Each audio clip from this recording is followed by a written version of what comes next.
Today's guest is a productivity consultant and professional speaker with an award-winning book about unplugging from technology as a habit. His book, SPACEMAKER, was awarded the Best Personal Development Book at the Australian Business Book Awards in 2021. Welcome to the show, Daniel. How are you doing? Yeah, I'm good. Thank you for having me on the show, Toby. Thank you so much for joining me on this episode of Mirror Talk. I really appreciate your presence here right now. It's so wonderful. We were talking before we started recording about the different parts of the world that we're in, but I'm happy that we are able to, have this conversation even with technology. And that's the topic we're going to be talking about also today. So it's amazing, so awesome. Isn't it? I mean, you're in Germany. I'm in Tasmania, which is at the very bottom of Australia. We're talking on different, well, it's the same day, but it's very late for you and very early for me. But yeah, isn't it amazing that we can use technology like this to have these conversations and then share them with people in other parts of the world? It's amazing. Yeah, it's a beautiful thing. And that's why I'm so, excited to be speaking with you today because your book, The SPACEMAKER, gives us that fine balance, teaches us how to make use of this technology as a tool and also how to prevent ourselves from overusing it also. So I know I'm already giving away so much, but before that, is it possible for you to just share with us a little bit about yourself, about your life and career journey so far? I know you studied physiotherapy, project management, you're a trainer, you're a coach, you're a keynote speaker. What's made you, go into all of these areas of life, Daniel? Yeah, it's a big question. I'll keep it short, I suppose. But so I started off as a physiotherapist and, worked in healthcare for more than a decade. I worked in Europe, worked in Australia. Then I ended up in management and I just found that I loved leading people, managing systems and helping improve the way in which we work. And I had a health service in the government sector. And then I learnt to be a project manager and I started to train and equip my friends and colleagues to be more productive in the things that I'd learnt in management. And then that just kind of accidentally spilled out to become a training organization because more people wanted to be trained in how to get their inbox to zero or how to use online to-do lists. And so that just became part of my journey. And we eventually started a company called SPACEMAKERS because my heartbeat is to work with busy people who are, who work a lot, who are capable, who are always online and help them to make space in their life to think and rest and connect with loved ones, to be productive without running to stand still. And so, and that message has just grown over the years as we've become more frantic and more busy. I've just realized more and more that the people I work with, they don't necessarily need more money and they certainly don't need more information. They need more space. They need more time to reflect on their inner life, to be able to live and breathe and enjoy life away from a screen to focus on other things in and around, working with technology constantly. They're the group of people I work with. It's not anti-tech, but it's just recognizing that there's a broad life that we want to live and we need space. So, that's what I do. I've got experience in a whole lot of other areas of life as well. I've worked in Christian ministry. I have run nonprofits, and obviously I've done authoring, and now I spend most of my time doing keynote speaking and productivity and leadership training and coaching. Yes, that's so beautiful. I mean, I was going through your profile and I was like, it's a whole spectrum of things that you've done. And if you want to go into every aspect of what you've done, it's going to be like 5 episodes of this podcast, actually. But I'd love us to focus in this episode on, SPACEMAKER, because I'm so interested, about learning how to make space in this digital space that we're in, or digital technology that we have. So what's inspired you to, write this book called SPACEMAKER? I know you have a company called SPACEMAKER, but what inspired you to put all of this information into a book for us? Yeah, it's funny actually that the book ended up being the same name as my business. It wasn't my intention at all. I just wanted to write a book to help people who were feeling overwhelmed by technology. I worked with a lot of executives and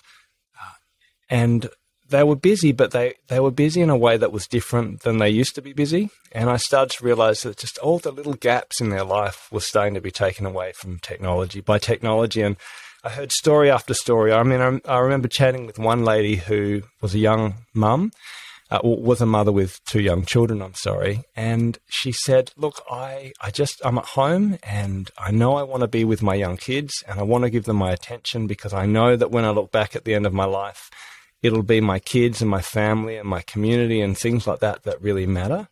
But all I can think about is how many hearts I'm not seeing on Instagram, and I just want to grab my phone and see what my latest post is doing. And she knew that was wrong. You know, there was this sense that her life was being overtaken and her brain was being shaped too much by technology.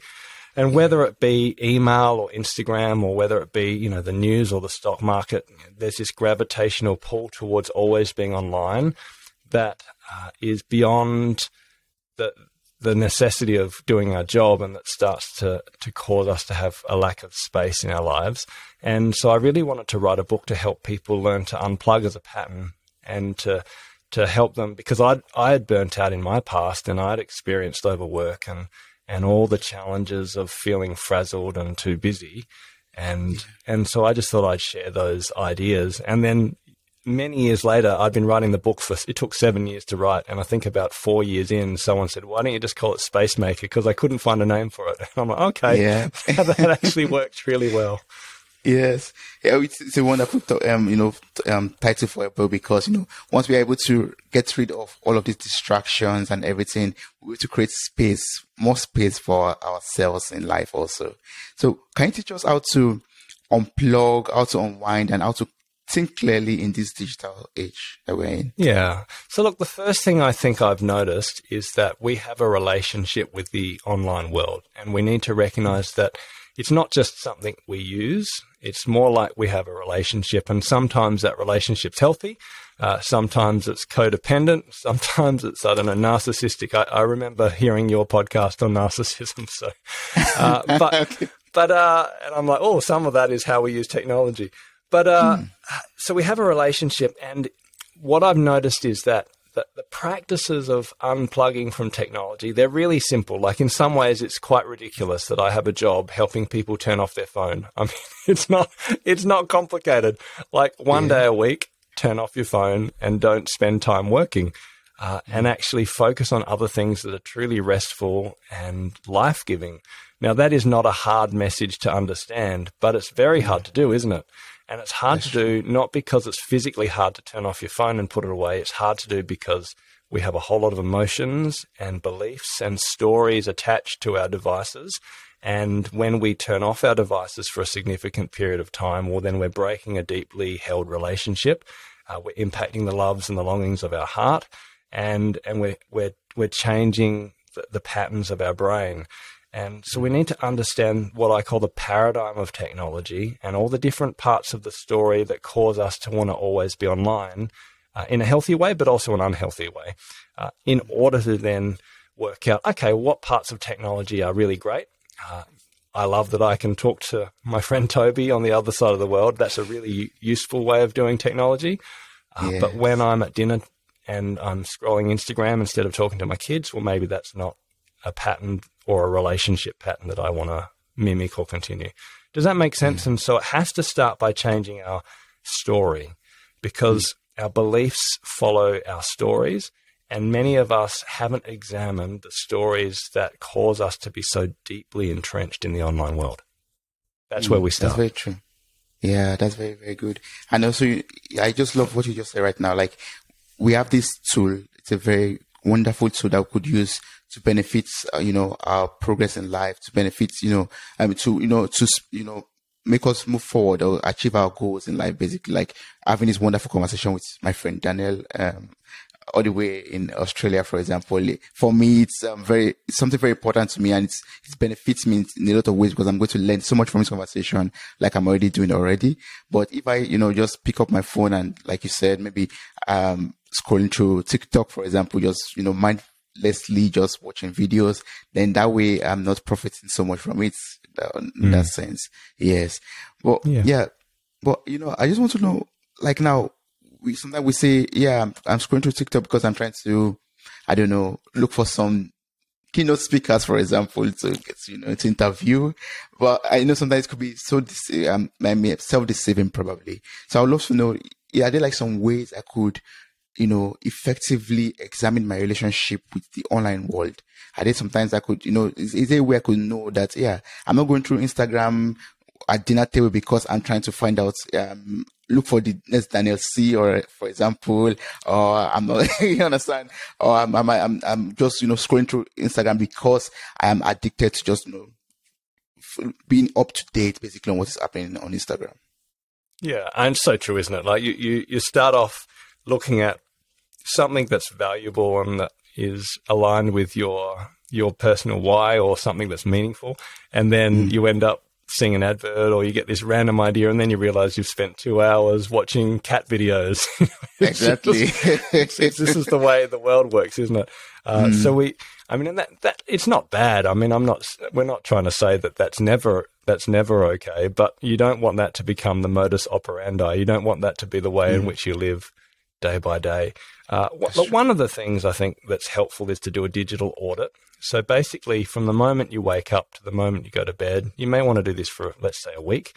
Just pay attention and be aware of the types of habits that shape your behaviors, because there's a digital liturgy of our life. There are particular digital habits that we form, that we do again and again, because we're very habitual people. I mean, I think James Clear says 80% of, was it James Clear? Might have been Charles Duhigg said that 80% of our habits, of our behaviors are habitual. And that's the same with the online world. But a lot of the time, those habits have been shaped by the design of technology, by the shareholders of Silicon Valley tech companies, and they're designed to make you use their products more and more, not necessarily to add value to your life at a heart and a soul level. And so therefore, it's worth starting with awareness. So by digital audits, wake up. What do? Do you turn off your alarm clock, which is your phone, and then immediately tap on Gmail or TikTok or the news? Does that make sense? What do you do habitually? Because it will be pretty much the same every day.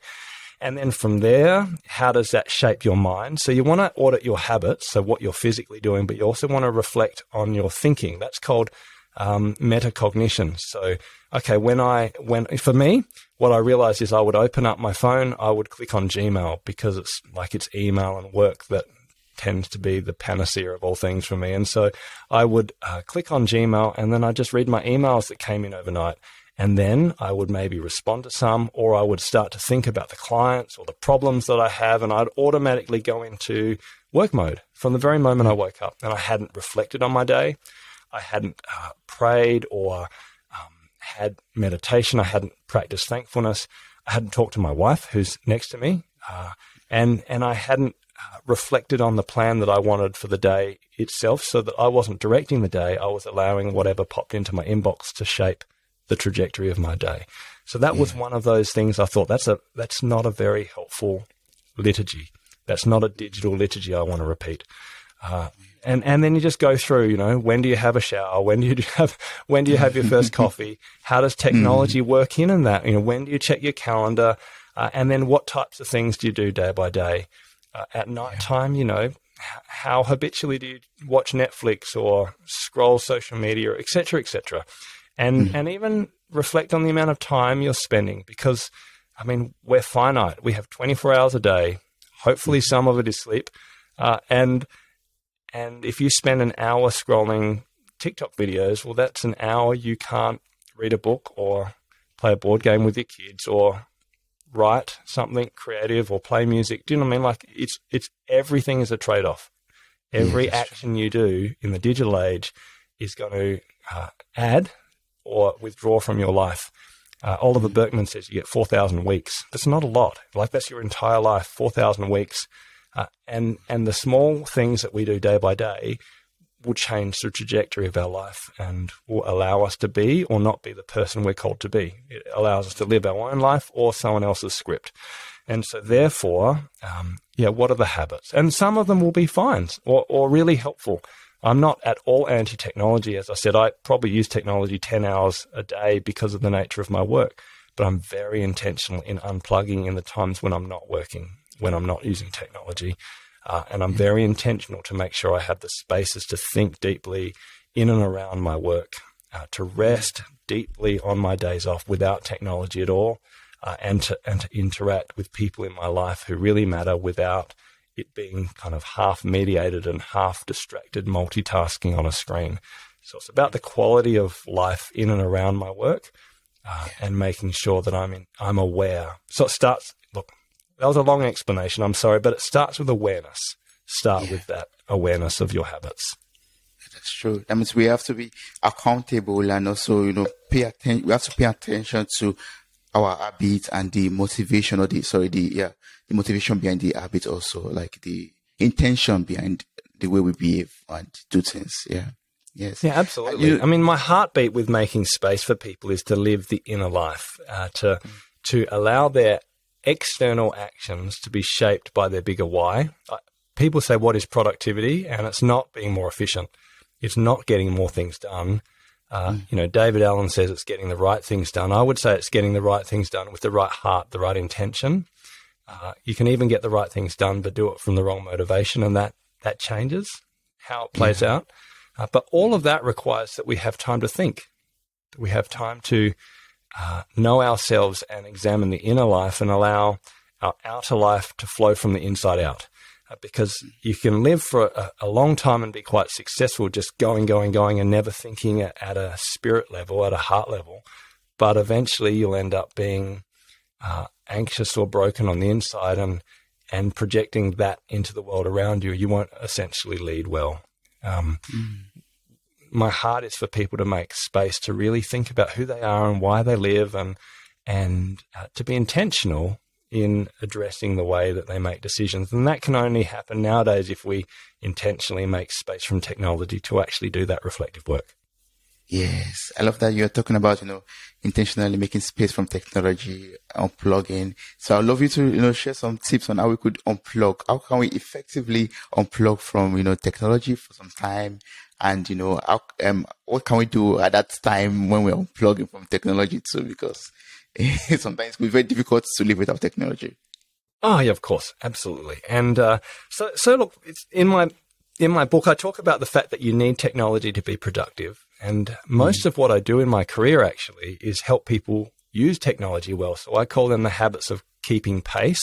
So you need to keep pace with the world around us and to constantly be learning new apps and new programs and new ways of working.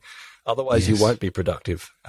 But then there comes a point where, you imagine an upside down U, there comes a point where you reach this plateau, and I call that the productive middle, where more technology isn't making you more productive, but you're not really losing productivity.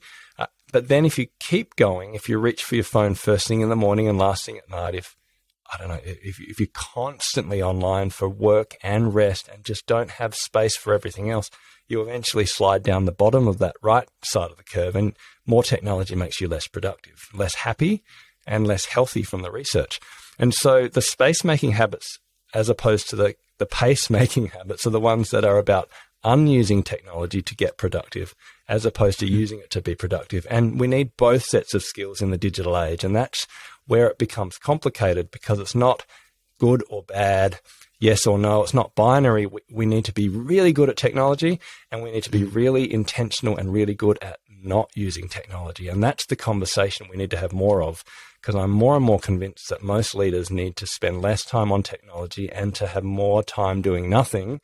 And that is how they'll be truly productive. And that's a conversation that is particularly relevant post-COVID. So how do we do that? How do we make space and return to the productive middle? My solutions are about creating patterns and rhythms in your life. I also talk about making your technology less addictive. There are some very practical things we can do. Okay, where shall I start? Maybe the less addictive stuff. That's easy. Design your phone to be less addictive. Get rid of social media apps where you can. Get rid of all notifications. So no email notifications, no social media notifications. Remove as many apps as you can possibly remove so that you just don't have so much there, and become aware of the ones that you gravitate to when, you're at the supermarket and you're bored. What are the ones you click on? And you might even want to ban them or set time limits on those types of apps using, the tools that both Android and Apple have. I've made my phone grayscale so that it's black and white, which is really boring. And the research, no, it's not research, but basically when you look at a phone and it doesn't have color, it's actually less attractive. And so, and videos are particularly boring. And so I have a way where I can easily turn it back to color, but I keep it grayscale most of the time just to try to make it less appealing, because I know how addicted I am to this phone. And yes, so there are some practical things, and make sure you turn it off at night, obviously, so you're not getting notifications or anything else when you're trying to sleep, because the last thing you want to do is allow someone else's interruption to break your sleep. So you can start by making space, by making the apps and the applications and the devices as less addictive as possible. But ultimately, it will be the patterns and the rhythms of space making that you create. And I have some daily habits, some weekly habits, and some kind of habits you set out throughout the year. So you have this beautiful rhythm of being unplugged and resting and living well in and around all the technology. So I'm not sure if you want me to get specific, but I would really love you to talk about it. I'd love you to talk about the patterns, actually. I want to see if I could also apply that to myself, or if anyone out there could also have, make use of this pattern already that you make use of also. Okay. Well, let's start with an annual pattern. One of the things, and I'm not sure how it is in Germany, but in Australia, the research says that the busiest people who work 50 hours or more on a regular basis, most of them say they can't take all of their annual holidays because they don't have time. They're too busy to take a rest. And so they work and they work and they work, and then they kind of crash out, or they try to find time to have a rest. And so one of the practices my wife and I have put into place is that at the start of our year, for us it's January, it might be right now for you, it might be in July is when you really start to think about your year. When the year starts, book your annual leave in advance so that you have your 4 to 5 or whatever weeks you have pre-planned, and think about them in a way that is timed with when you get tired throughout the year. So that for me, I get really tired around August, and that's where it's been dark and we've had winter. So I make sure we have a really good break at that time, and it's a really restful break. Whereas for us, summer is a time where we do lots of socializing and it's not so restful, but we'll go on adventures.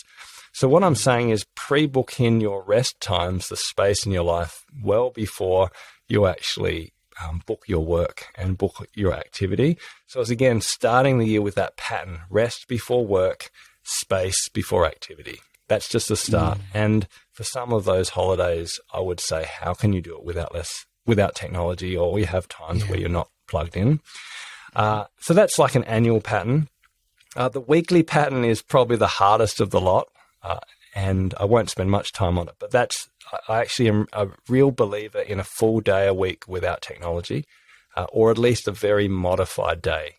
And the reason I say that is for people like you and I think you mentioned you work as an engineer. So we both are on technology all the time. That's what work is.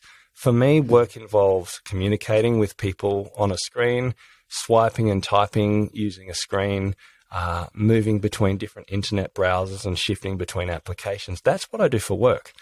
And so the problem in this knowledge worker age is we have a day off. And actually a lot of us are even working from home now. So you have a day off. And what is the difference? If you're swiping and typing on, TikTok and Instagram, and you're watching Netflix and you're playing games, your brain doesn't get to stop working, because your brain can't tell the difference between Outlook and Instagram. It's still the same input neurologically. You're still using the same types of devices, and you're using the same tool, which is called the internet. And so many of us don't ever rest because we don't separate the activities we do for work from the ones we do for rest. It'd be a bit like if we were a gardener and we gardened all week, and then to rest, we decided to garden. And it wouldn't be physically restful. No. But we're knowledge workers. And so if we're online all week, and that's what work is, well, then we have to do the opposite if we want to have a truly restful day, because the problems for us are mental health and mental exhaustion, not just physical. And so if we're going to have what I call a digital Sabbath, we need to know what is work for us What is restful? So I also needed to know what is deeply restful for me. And for me, counterintuitively, when I thought about what really energizes me and my family, for me personally, it's things like chainsawing wood and going physically getting active in the garden, because it's totally different from what I do for work. It's physical, it's outdoors, it's messy, it's tangible. I find that really restful, as long as I don't have to do it, not like a to-do list type task, if it's just joyful. So that's rest for me. I love reading books. I love waking up and having no plans and making pancakes with the kids, playing board games with them, or just going on adventures like walking on the beach together without a phone. Yeah. So because of knowing what work is and knowing what rest is and knowing how to do that together, we then decided, we would plan a day, one day a week, our digital Sabbath or our weekly day of rest. And that had to involve turning off my phone, had to involve turning off our technologies. So that's what we do. We have this ritual where we go from work to rest. Pardon me. We turn off our devices. I turn off my devices. My kids still can use technology in the morning because that's part of how they rest. But and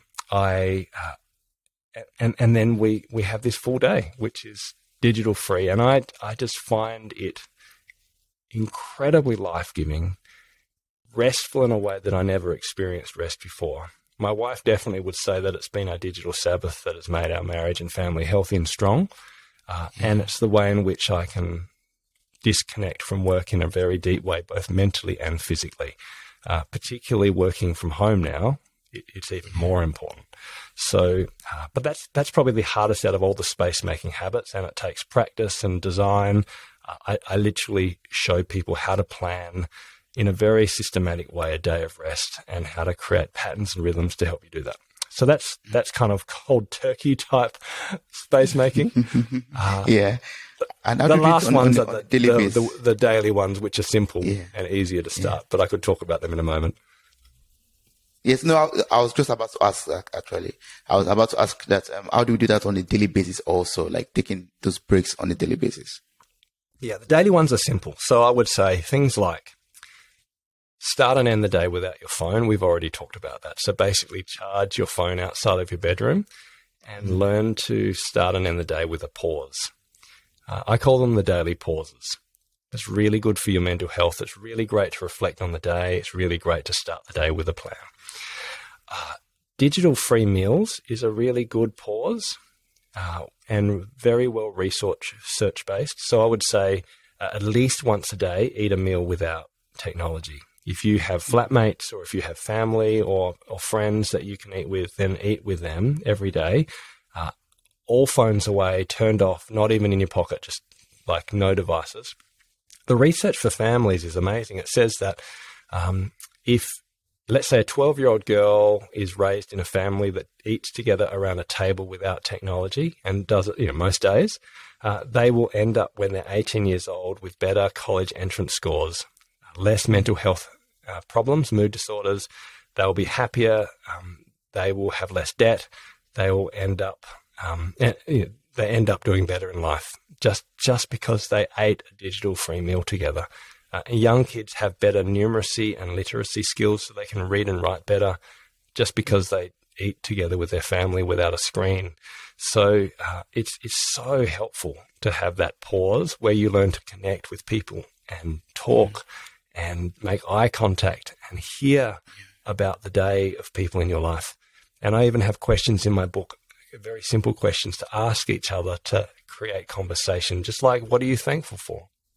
And then just talk about that. And it can be tremendously valuable if you did that every day as a habit. You sat, you ate with someone you cared about, with no devices, and asked them, what are you thankful for from today? So it's a total game changer. And that bit of space can change your life. I like exercise without music and without podcasts. Not all the time. I love podcasts, I love audiobooks, I love learning, but the problem is we're getting to this stage where we're filling our mind so much with information and we don't pause to reflect on that information and apply it in our life and our context. So we're becoming people who are just almost obese with information, but there's no exercise. It's like input, but no output. Do you know what I mean? Eating, but no energy. So we need to make space where we can think again. So I have a habit where a few times a week I go to the gym and don't listen to podcasts, or I go swimming and don't listen to podcasts. I don't count laps. I just think, or I walk. I often walk down the path, and I intentionally spend an hour walking and reflect on my day. So I would say the daily pause is making those habits intentional, turning off your devices and allowing yourself to start thinking about your day and the meaning of your life and the conversations you've had and the emotions that you've felt.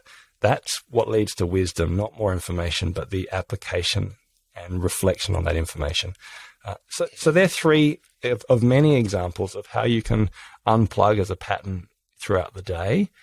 And those little patterns can really change your relationships, like a digital free meal.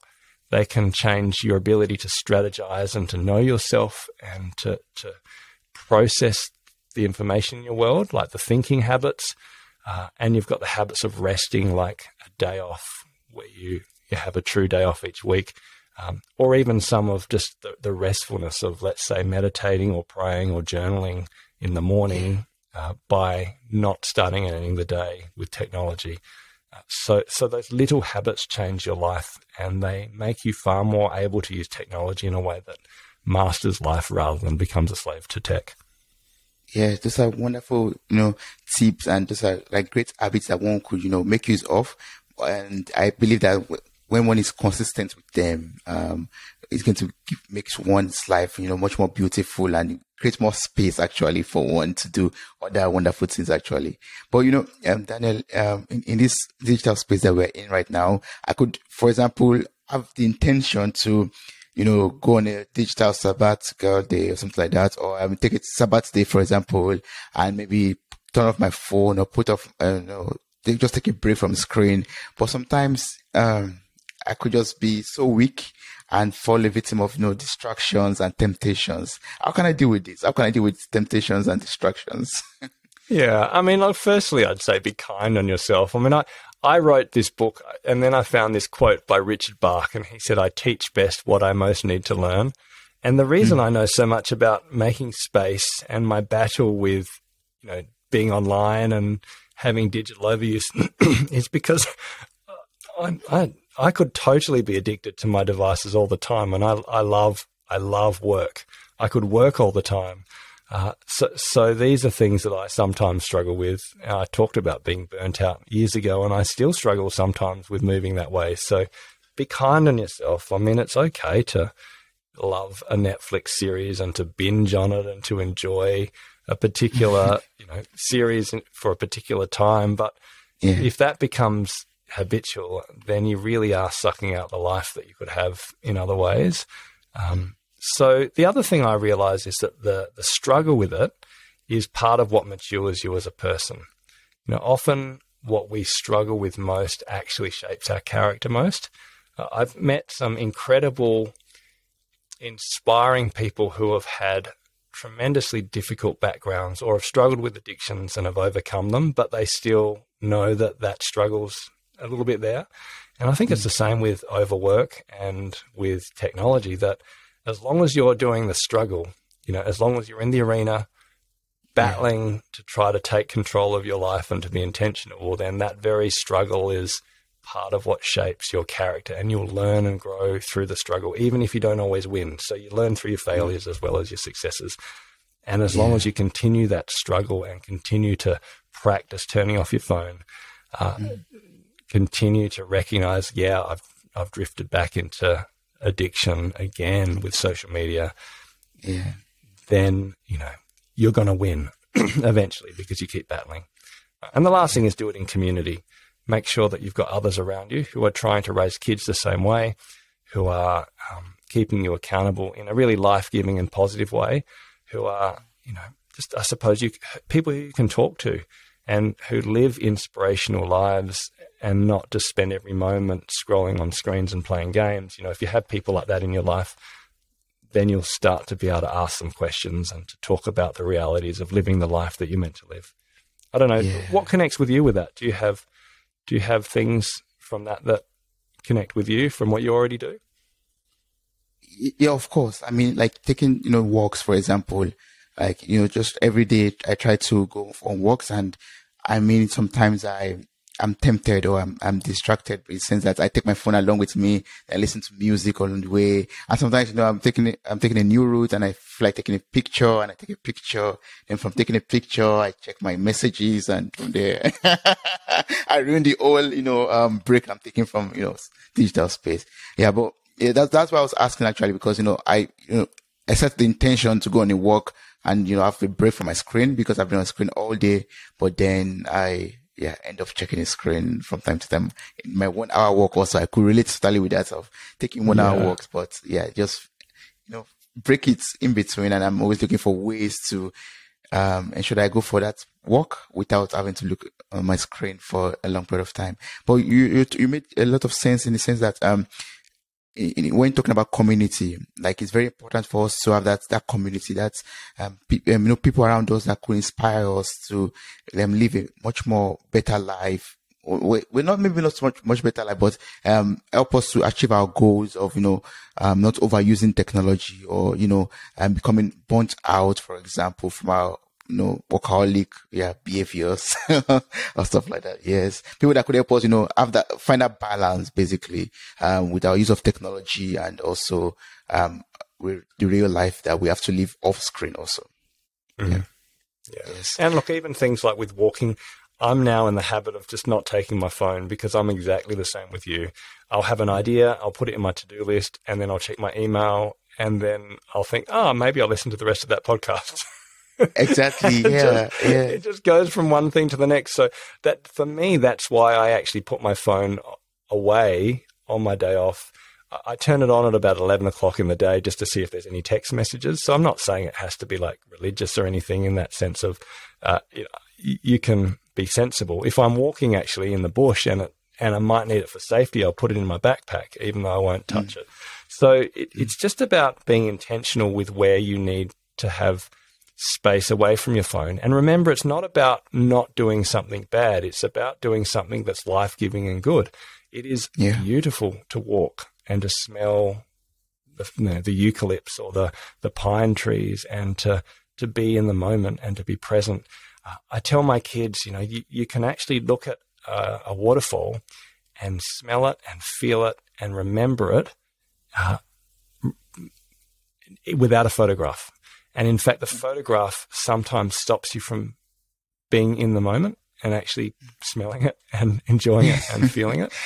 And so it's just about reclaiming the breadth and joy of life away from a screen so that when we're online, we're using it well, but just to not become these people who lose the humanity of life by being people who can't experience the breadth and depth of all that life brings relationally, spiritually, environmentally.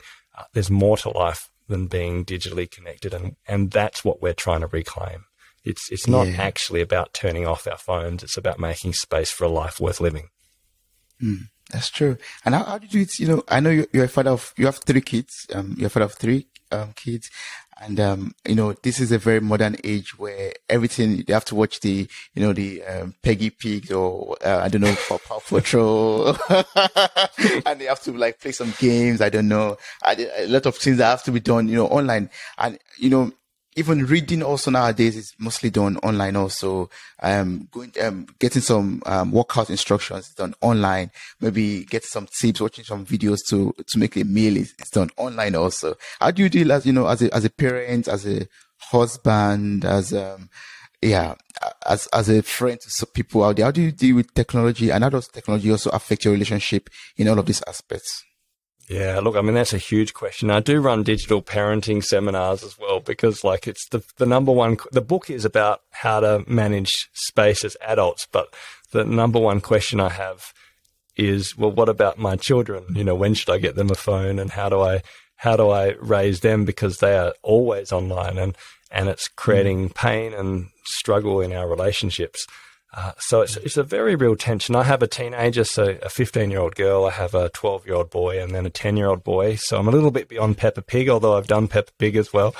And I mean, really, I would say is that it starts with us being intentional and aware. Remember, I talked about recognizing that we have a relationship with the online world and that we have beliefs and habits and practices, because the kids are going to follow your example first. If every time they see you, you have your phone, and if, let's say, I always say, if aliens were to look at your family life or our culture and say, what is our God?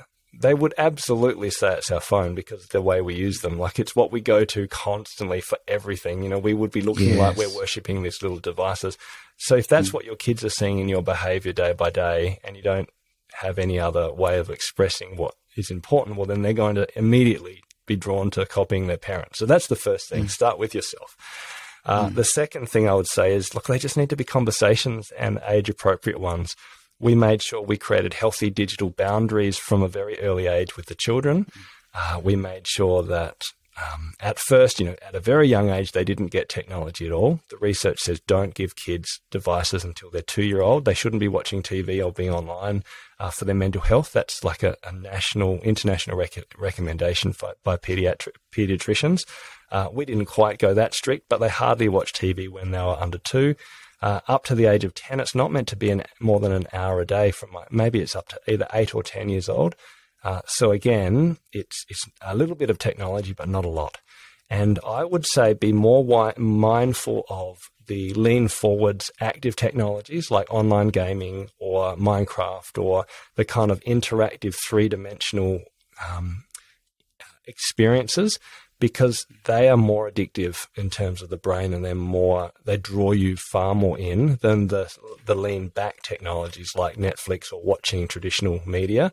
So most parents are really cautious about television, but they're like, yeah, fine, you can go online with games. And I would say be the opposite in terms of the addictive nature and the way it shapes your brain.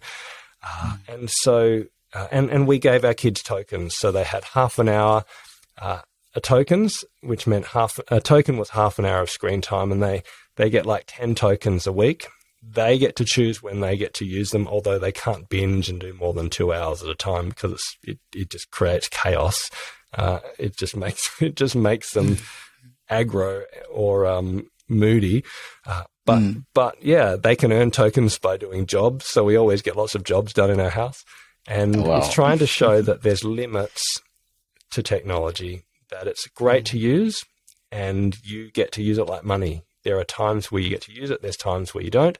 And then we also have conversations around technology all the time to help them recognize the good and the bad, so that they can have experiences of life that aren't totally immersed online. That's my heart, just for kids and adults, that they will experience a world which is broad in depth and isn't constantly connected. And then later on, if they become cyborgs and we put chips in them and their life is shaped by artificial intelligence, at least they'll remember that they played board games with dad one day, and that was the best time of their life. And maybe they should pull the microchip out of their brain and take off their cybernetic arm, and then play a board game and remember that, humanity is also pretty amazing as well. That's true. Yes. I love the fact that you're talking about, technology and our brain. Can you explain the relationship between them? Like, how does technology affect, the structure of our brain or how our brain works? Yeah, look, there's lots of research that suggests that when you spend a lot of time on the internet, it changes your brain. And by changing your brain, then it changes your perception of the world.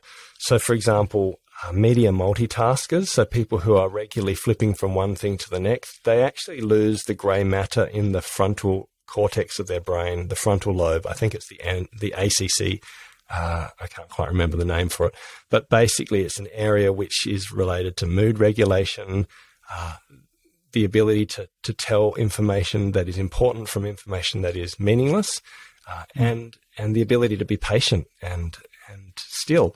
And so the kind of experiences we're seeing where we find it really hard to sit and read a book, a physical book, without wanting to check our phone after the third page, where we find it hard to just sit in silence and enjoy, a waterfall, or where we find it hard to, I suppose, to just sit patiently on a bus and not have to entertain ourselves.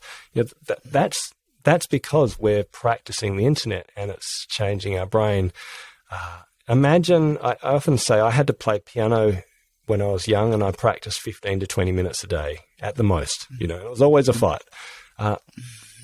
But by practicing the piano, eventually I learned to play, and I could play pieces of music like Chopin or Mozart without even having to look at the music, because my brain had embedded those notes and those kind of patterns into my way of thinking, and my brain changed. On an MRI, people who play a lot of music have a slightly different brain than people who don't. But that was only 20 minutes a day. The average American is practicing the internet 12 hours a day. The average Australian 9.4 hours a day, and an office worker 12 hours a day. So can you imagine practicing the piano 12 hours a day, how that would change the makeup of your brain? And yet we don't think of practicing the internet in the same way. But we're actually practicing something that changes us from the inside out. It remolds our mindset and it shapes our perception of the world. So the good news about neuroplasticity is the brain can change even up to the age of 90 years old. So if you start unplugging regularly and broaden the neurological experiences of life outside of a screen, well, then your brain will change in a different way again. But all I'm saying is that too much internet practice makes us unhappy.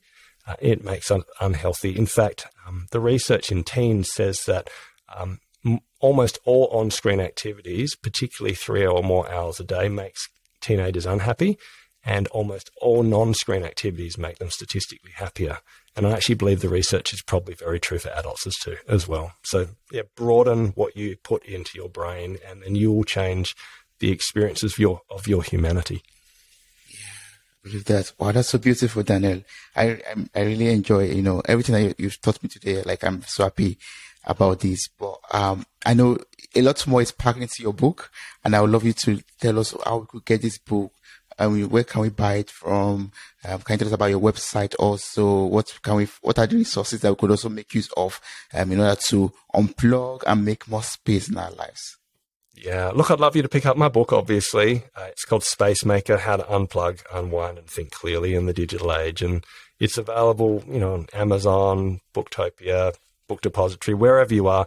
Also, it's an audio book with me narrating, so feel free to pick it up if that's your preferred way of listening.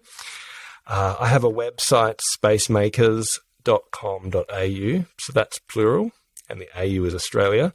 And you can get a free lot of videos and worksheets to help you plan a digital day off once a week. If you're interested, I have a blog post. And I love working with teams remotely. I do work with teams in America and Europe to help them either with practical keeping pace skills like Email Ninja and List Assassin, getting your inbox to zero and organizing your life with a to-do list.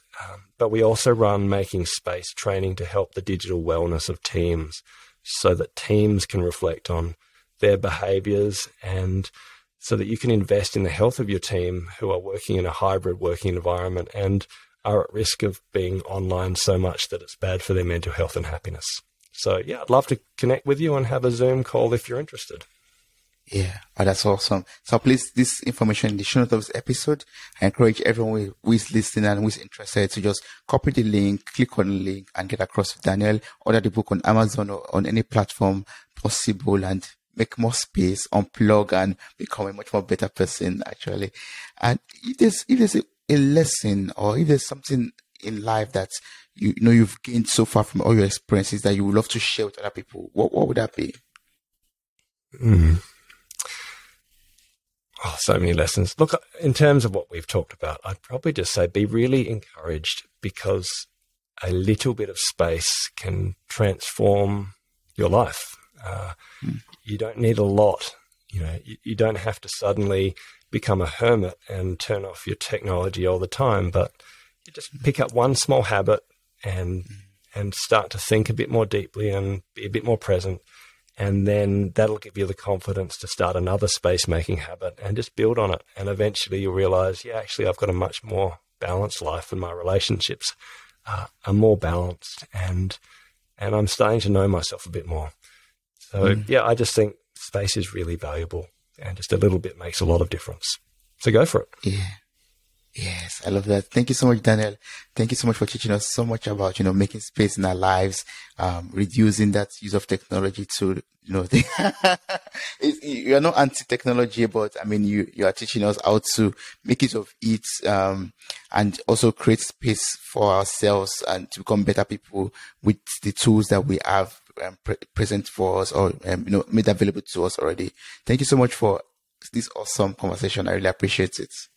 No, my pleasure. And thank you so much for staying up late at night and talking to this Australian from the other side of the world. I really appreciate you staying up for me. Thanks, Toby. That's beautiful.